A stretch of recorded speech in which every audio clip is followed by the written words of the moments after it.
Welcome to Wrong Time Watch. My name is Kevin, and today we're looking at the Jack Mason Strat-o-timer GMT. This watch is currently available for pre-order, and the watches will ship in March of 2023. And if you are among the first 500 folks to order this watch, you get some perks along with that. You get a free FKM Tropic rubber strap, a limited edition handmade leather strap, and then 20% off of all of the Jack Mason straps for 1 year. And then you get a digital print of the original sketch of this watch. And finally, you get exclusive access to the new dive watch, which is in development. And then on their website, I saw that you can get some luggage tags. I'll leave a link in the description below, and you can check it out for yourself. It also looks like it's a limited edition of 500 pieces. Okay, so this has a box dome sapphire crystal, double domed, 48 click bi-directional GMT bezel. That is a sapphire bezel insert, and this is a loomed bezel. We'll check out the loom towards the end of the video. I'll compare it to my Seiko SKX 009, which is around here somewhere. But anyway, and one note about the loom is that the loom will be improved on the production model. This is a prototype. Probably should have mentioned that in the beginning. Also, another difference will be this clasp. It will have an on-the-fly adjustable clasp instead of this clasp here, which has 4 micro adjusts with the dual pushers. I don't know what that will look like. Hopefully I can get a production model in when they become available. I found my SKX on the side here, so here it is for a quick size comparison. Also, you notice the similarities in the colors here. They both do have blue dials, and then of course you see the red and blue on the bezel. But this is the dive bezel, and this of course is a GMT bezel. Kind of similar in size, actually. Cases are somewhat similar. They're both rounded. I really like rounded watches versus just a slab-sided case. You know, something like the Tudor Black Bay here, where the case just goes straight up and down versus some curvature on the side here. Oh, but since we're here, we can look at these two watches side by side. This is my beater SKX, so I don't mind kind of tossing it around. So there we go. The Black Bay, however, I will baby that watch. As I mentioned, blue dial with applied indices. Let's zoom in here. And the loom is, let's see, what is the loom? BGW9 X1C3 loom. So I think the loom will be good, but as I mentioned, the production model will have more loom applied. And yes, it is a blue dial. Hopefully you can see that with the lighting here on your end of the screen.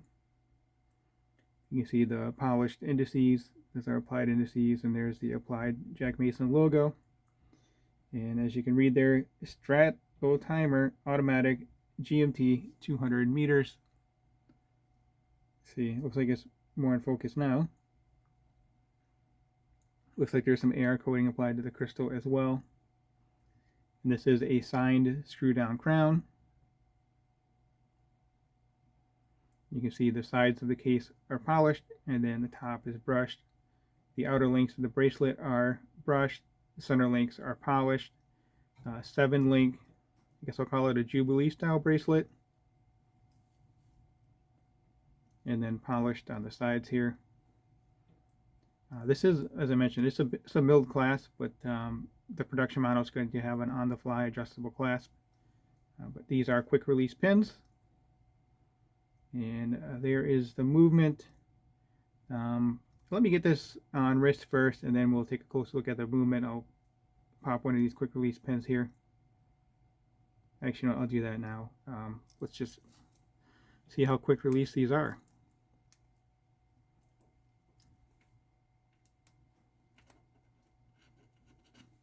All right. This is a prototype, so it may not be fully functional in that regard. Let's try the other side. There we go. All right, let's set it on the table and we'll zoom in here.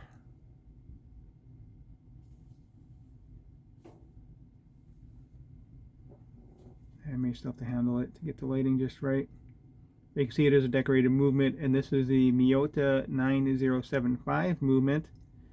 True GMT with the jump hour hands. I'll show you the hands here in a moment. I'll show you the other side of the movement here. I should say the functionality of the movement. And the production model will have a signed rotor, a Jack Mason signed rotor. And the movement will be regulated at the Jack Mason facilities in Texas, and it will be regulated to plus or minus 5 seconds per day. I think the factory movement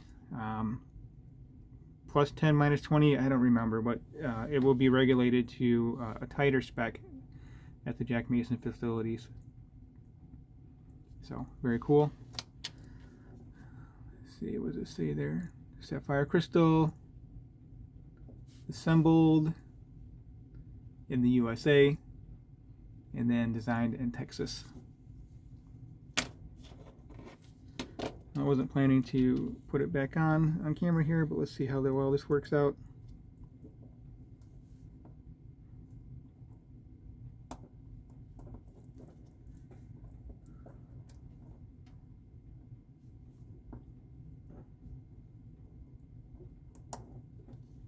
Looks like we got it back in there. Alright, another thing I want to point out is that this is a screwed in case back, not screwed down. There's 4 screws in the corners here, so the case back will always be oriented in this position here. And then we are zoomed in again on the dial. You can see the applied indices with the applied logo and that cool box domed sapphire crystal. Yeah, I think this is a good looking watch. Let me zoom back out here.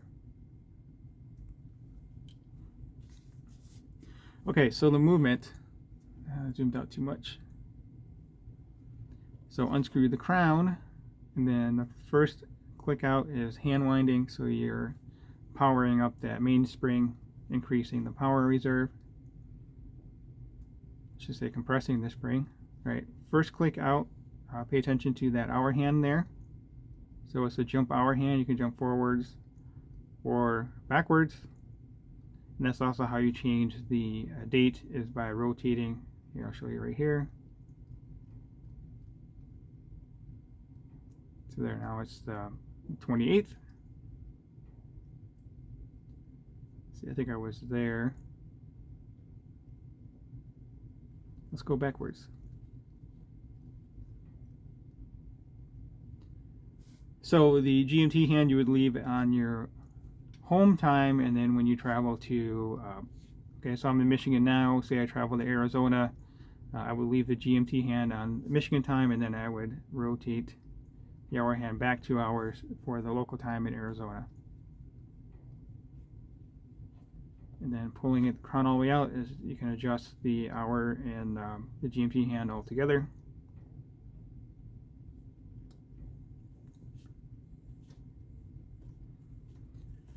So this movement, 8 beats per second, 42 hours power reserve. Of course, you have the time, so hour, minute, second, date, and GMT functionality here.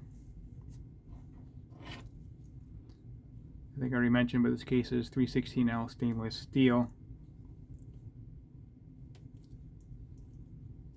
This bracelet is very comfortable on wrist. This 7-link bracelet, very similar to a Jubilee style bracelet, which this isn't a Jubilee either. Jubilee is a Rolex trademark name. All right, let's go over the dimensions, and then I will get this watch on wrist here. And these are, we call these female end links. Yep. So lug to lug on the case is a true lug to lug on bracelet as well. 47.2 millimeter. nice and compact, very similar to the SKX again. 41 millimeter bezel diameter, 13.3 millimeter thick with that pretty extreme domed crystal there. The crystal probably adds 1 to 2 millimeters in thickness, so 13.3 to that flat display case back here, which also adds to some thickness. Bracelet tapers very nicely from 20 millimeter down to 16 millimeter, and that's a 6.5 millimeter crown. And the watch size for my 6.5 inch wrist weighs in at 140 grams. If you haven't subscribed yet to my channel, I'd really appreciate it if you did subscribe. It really helps me out a lot. Just looking at the bezel here, the blue and the red. I don't know if that red looks a little more maroonish, actually, kind of looking at it here. Could just be a function of the sapphire crystal over that versus the anodized aluminum on the SKX here. Maybe the blue looks a little purplish. I don't know, hard to tell, but it looks good regardless. So I have a 6.5 inch wrist with a 52 millimeter wristband, and I think this watch wears just fine on my wrist. Let me zoom back out here.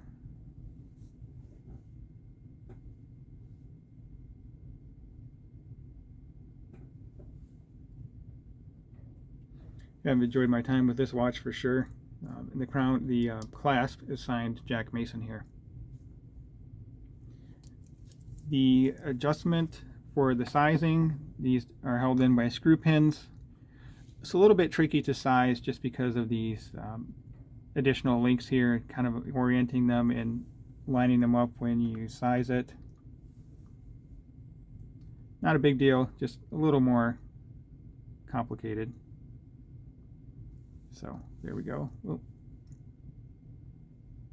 So very comfortable watch. All right, let's take a look at the loom. So the Strat-o-timer is on the left and my SKX 009 is on the right. I think the prototype itself has good loom here, the watch on the left, and the loom will be improved for the production model. But I think the loom is very respectable on this watch. I appreciate your thoughts on this watch. Put them down in the comment section. Let me know what you think of it. I'm excited for this new GMT movement. Looking forward to it and some other watches as well. And that will conclude this video. As always, thank you for your time and thank you for watching.